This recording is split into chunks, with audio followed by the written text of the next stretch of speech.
Отандық тау-кен металлургия кәсіпорындары үшін заманауи технологияларды пайдалану мәселесі өте өзекті. Себебі қазақстандық шикізатты өңдеу процесі күрделі және байытылуы қиын. Бұл туралы минералды шикізаттарды кешенді өңдеу ұлттық орталығының директоры Әбдірасыл Жарменов мәлімдеді. Аталған орталық тау-кен саласына бағытталған ғылыми техникалық жұмыстарға ерекше көңіл бөліп отыр.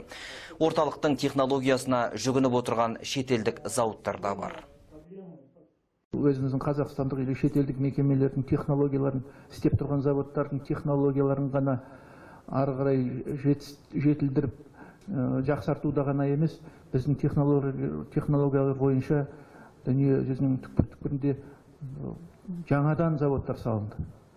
Сол заводтарды салуға соңғы 20 жылдың ішінде 3,5 миллиард доллардан артық инвестиция салынды біздің технологияға сеніп.